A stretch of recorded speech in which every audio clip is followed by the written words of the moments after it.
周子信是个孤儿，从小吃百家饭长大。明朝弘治年间的一天晚上，他从县城干完活回来，正在柴房里做饭，忽然听到睡屋传来一阵异响，他心头十分诧异，屋内再无他人，这声音是怎么来的？难道进贼了吗？可这天色还未全黑，贼人也不可能这么早就下手吧？怀着诸多疑问，周子信将一只防身所用的飞刀抓在手里，蹑手蹑脚地来到了自己睡屋外。这时他发现房门半开，而他明明记得刚刚去柴房做晚饭时，这房门被他拉掩上了，只是没有上锁而已。此刻又未起风，肯定不是风把门推开的，而且院门已经关上，野猫、野狗之类的小动物也不会无端闯入。那么究竟是谁把房门推开了？难道屋内真进贼了不成？周子信的心瞬间提到了节骨眼上。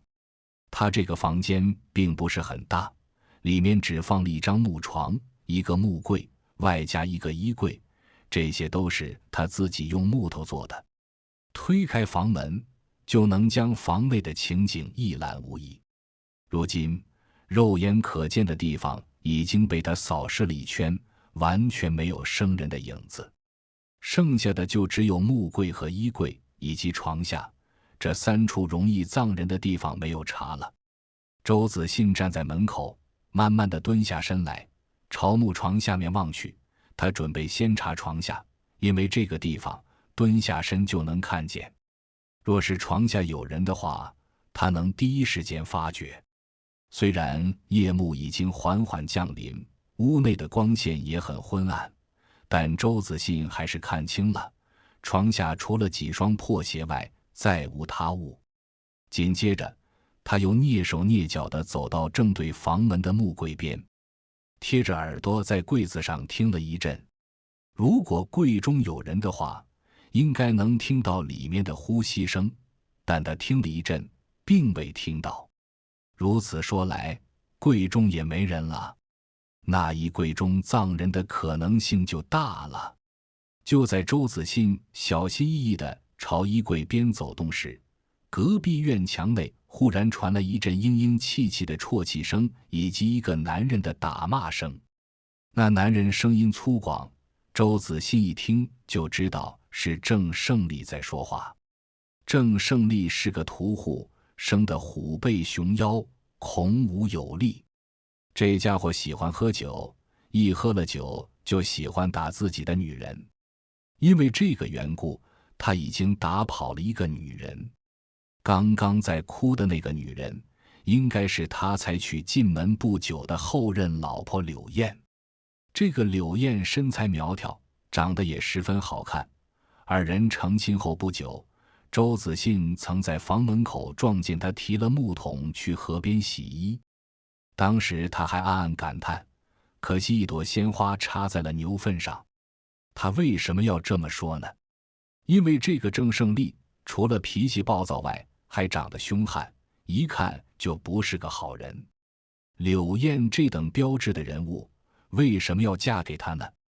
可能是因为这个郑胜利给了他父母亲不少钱财吧。虽然这小子有诸多缺点，但他卖肉卖了10余年，挣了不少钱财。不然以他的性格，要能讨得老婆，那才奇怪了。哎，可怜了那个小燕子啊！听得隔壁的哭声愈加凄惨，周子信竟忘了屋中来了不速之客，停下步子就是如此一阵感叹。就在这个过程中，衣柜门吱呀一声打开，一道黑影跌跌撞撞从里面跳了出来。周子信吃了一下，慌忙退后几步，举起飞刀，盯着那人影问：“你是谁？你怎么到我房里来了？”那人一阵知恩后，忽然跪倒在周子信面前道：“兄台，我叫陈让，是来躲难的。你隔壁邻居郑胜利户要杀我解恨，我一时没有办法，只能翻墙进入你家里躲了起来。你既是来躲难的，为何又突然从衣柜里跳了出来？难道知道我来了？”周子信见这人还跪在地上，顿时放松了戒备。陈让道：“我并不知道你来了，我只是听到了小燕的哭声，实在受不了了，才从你衣柜里跳了出来。”小燕，他叫他怎是如此亲切？莫非跟他有什么瓜葛？不然的话，郑胜利为何要杀他解恨？就在周子信一阵狐疑时，郑胜利已经停止了打骂，转身几步走到周子信家的院门外踹门来了。他边踹门边大声吆喝道：“姓周的，你在家吗？在家的话，快给老子开门，不然把你院门给拆了。”听得这声音，陈让更是吓得战战兢兢。周子信倒是没有一丝惧意，他又瞄了陈让好几眼，看他并不是恶人，这才小声说道：“那你还是躲到我衣柜里去吧，我帮你打个掩护。不过一会儿等那郑胜利走了之后，你必须得给我说说你和柳燕的事。谢谢兄台，若我今日能逃过一劫，我一定如实相告。”陈让抱了抱拳后，赶紧起身钻进了衣柜中。周子信将衣柜门关好后，这才提着菜刀，不慌不忙地走出去道：“来了，来了，我在家里。郑大哥，有何贵干啊？”院门打开，周子信笑眯眯地问道。“走开！”郑胜利二话不说，一把将这小子推开，随后迈动步子，四下一阵找寻。他首先走到北面的院墙下，野蛮地用手和一把杀猪刀扒开了一堆木柴。周子信知道他是在找那个陈让，却故意装糊涂道：“郑大哥，你在找什么？”“我找什么？关你屁事！”郑胜利没好气地回了一句，手中的杀猪刀让人看了都有些不寒而栗。周子信与他保持着距离，很不客气地说道：“这是在我家里，你翻箱倒柜的，恐怕不太合适吧？”说罢，他拿起右手的飞刀，对着刀尖，声音响亮地吹了一口气。郑胜利见状，微微一愣，不由得放缓了语气道：“哈哈，周老弟，你什么时候回来的？我且问你，你这院中可来了生人？”“我当然是今天下午回来的。你没见我刚刚把门关上的吗？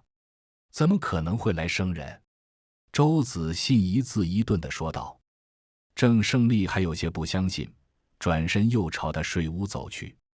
周子信故意发飙，嗖的一声，将手中那把飞刀飞到了木柜盖上。郑胜利正要伸手去掀那木柜盖子，忽然发现那把系着红缨的飞刀飞过来，狠狠插在了木盖上，吓得他不由自主地后退好几步。周子信趁机又从后腰摸出一把飞刀，吓唬道：“郑大哥，不瞒你说，我5岁开始练习飞刀，如今不敢说10发10中，至少也能中个9发。我这小周飞刀的名号可不是浪有虚名的。你若不想自讨苦吃的话，我劝你还是对我放尊敬点。”“哈哈哈，尊敬，必须对你放尊敬。小周兄弟，刚刚实在对不住了。既然你说家中没人，那肯定就没有别人了。打扰了，告辞。”郑胜利无法进到周子信身边，就算他再凶再恶，也对他构不成威胁。相反，在周子信的飞刀面前，他反而感受到了一股巨大的杀气，因此在被周子信威胁后，他聪明地选择了退步。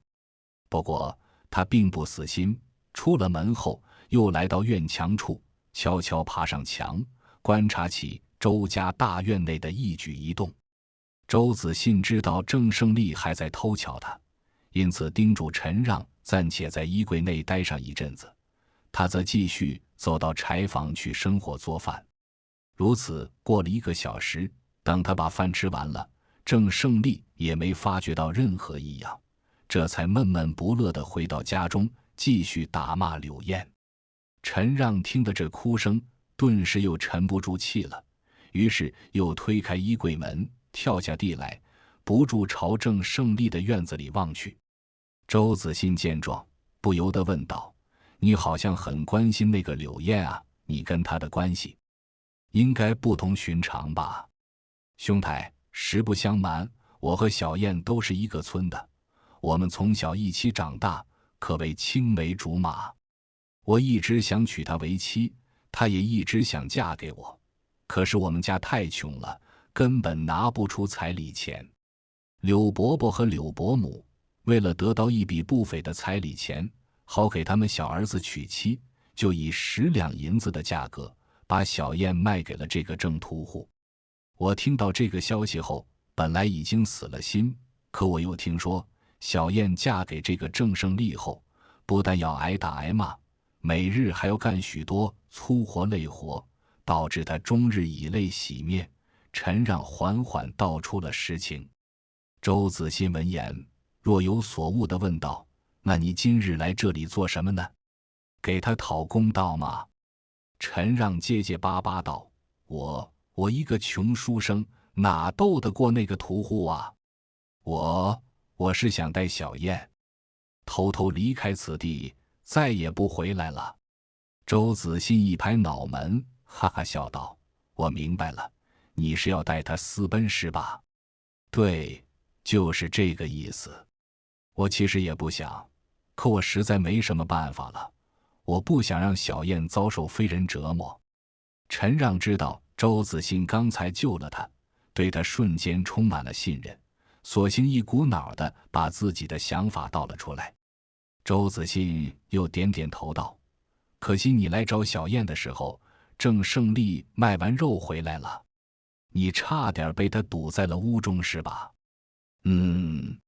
幸亏我跑得快，不然我肯定被他抓住打死了。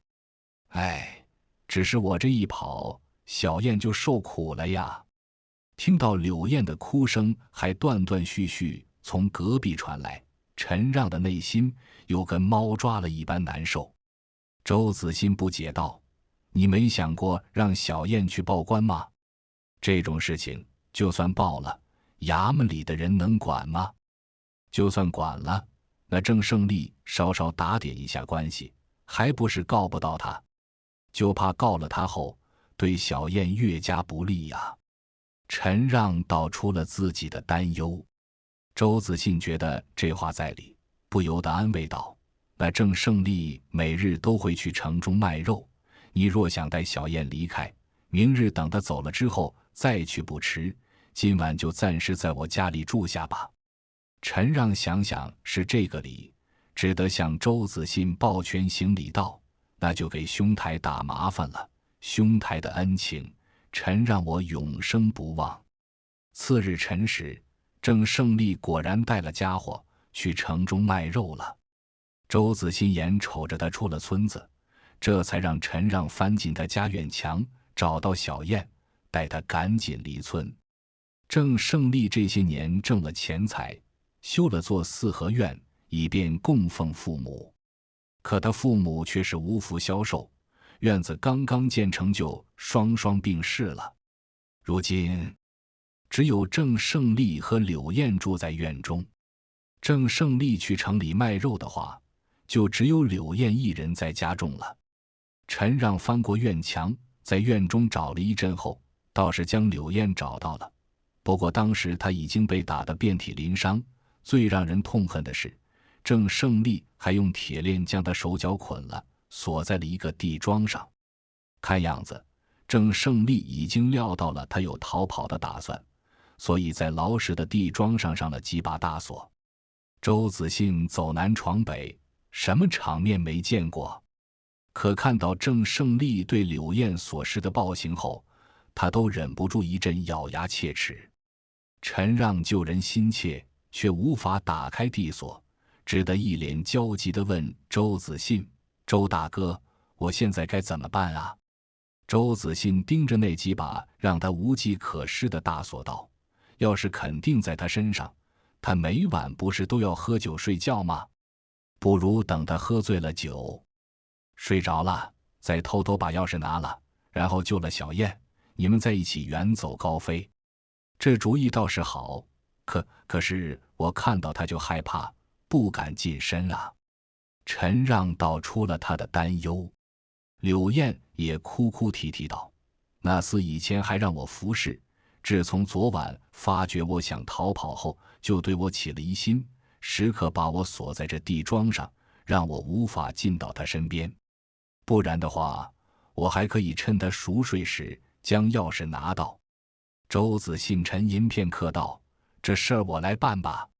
谢谢周大哥，你简直就是我的再生父母。闻言，陈让又对他拜了3拜。为了避免给自己找来麻烦，第2日清晨，周子信故意跟郑胜利一起去了县城，边走他边说：这次要在城里做半个月工，家中无人照料，还希望郑胜利帮着照看一下。郑胜利嘻嘻哈哈，假装答应，心里却巴不得贼人将他家洗劫一空。到了城中后，周子信故意去四处晃了一圈，随后才悄悄返回了家中。这个时候，陈让也带了包袱，藏到了他家，就等着周子信下手，偷了钥匙将柳燕就出了。当晚，郑胜利回到家中，放柳燕去了柴房，将晚饭给他做好后，又让他吃了些饭菜，这才重新将他锁上，然后回到屋中喝起了小酒。就在他给柳燕上锁时，周子信悄悄潜入了郑胜利的睡屋中。郑胜利照样喝了几盅小酒后，就上床睡觉了。酒精很快发挥作用，让他呼呼大睡起来。周子信趁机摸了他身上的钥匙，打开了柳燕身上的铁链。麻利地做完这一切后，他又悄悄将钥匙放回了郑胜利的裤腰带上。当夜，陈让顺利带着柳燕离开了。当然，在他们离开之前，不忘向周子信拜了又拜。而周子信也连夜回到了县城外，找了个涵洞，打了个地铺。等天一亮，他又匆匆进城，找了个主顾，当真干起活来，这样便成功地洗清了他放人的嫌疑。虽然这种做法有些不正当，但他觉得只要能救柳燕的命也是值得的。次日，郑胜利醒了，来到关押柳燕的房间，准备让他给自己做早饭时，才发现他已经不见了踪影。郑胜利惊出一身冷汗，不由得摸了摸自己身上的钥匙，要是还在，那柳燕却是如何打开锁链逃跑的呢？难道昨夜家里进贼了吗？难道那贼人将柳燕放走了不成？下意识的，郑胜利回到睡屋，翻箱倒柜，发现柳燕的衣服都不见了。他这才意识到，这婆娘是真的被人就走跑路了。起初，郑胜利也怀疑是周子信在暗中使了坏，毕竟他们两家只隔了一堵墙，他家有什么风吹草动的话，这小子都能听见的。但他翻过院墙，一番探查后，又找不到他悄悄回来过的迹象。这时，郑胜利只能自认倒霉地认为，柳燕肯定是被他那个姘头给就走了的。如此一来，自己所花的那10两银子，不是白花了吗？郑胜利一时想不开，就去到了柳燕家中，先是一番翻箱倒柜，确定他没有回家后，就找其父母要人。柳燕的父母也不是什么善茬，他们早就听说自己女儿在郑家受尽了折磨，如今这郑胜利上门来找他们要人，肯定是他把他害死了，然后来他们家贼喊捉贼。于是这2人赶紧让小儿子柳彪去找了村里人，一起将郑胜利捉了，送到县衙里去报了官。虽然双方都拿不出证据表明究竟是郑胜利害了柳燕，还是柳家人将柳燕藏起来了，但柳燕在郑家失踪却是铁定的事实。于是县令命人将郑胜利打了60大板后，在收监等候发落。周子信后来听说了这事后，虽然有些自责，但想到这都是郑屠户罪有应得的，他又安心了不少。如此过了几年后，郑屠的案子还没结，这小子却因为染了恶疾死在了狱中。这一年天降暴雨，发了洪灾，百姓颗粒无收，许多人不得不背井离乡。因为周子信的房子被洪水淹没了，他也不得不暂时离开家乡，去到邻县谋生。本来当时他身上还有几两薄银的，但这些银子被几个难民发觉后，竟趁他睡着时全偷了去。周子信一时找不到活干，又饿得发慌，只得厚着脸皮一路乞讨为生。一天傍晚，当他敲响一户人家的院门时，那家男主人竟盯着他看了许久，随后一把将他抓住，热泪盈眶地问道：“你是不是草帽村的木匠周大哥？”“是我。你是？”周子信看着来人，还未将他认出，那人已经自报家门道：“我是陈让陈书生啊。言儿，咱们恩人来了，快来拜见。”原来陈让当年带着柳燕离开后，就到这个村里扎了根。后来陈让考上了举人，在这村里开了个私塾，小两口的日子渐渐也好过了起来。当他们夫妻二人与周子信相认后，又把他奉为了座上宾，每日都是好吃好喝的招待。后来陈让又跟周子信结拜为兄弟，不仅让他在自家里住了下来，又花钱请媒人给他说了个老婆。周子信因祸得福，这还真是好人好报啊。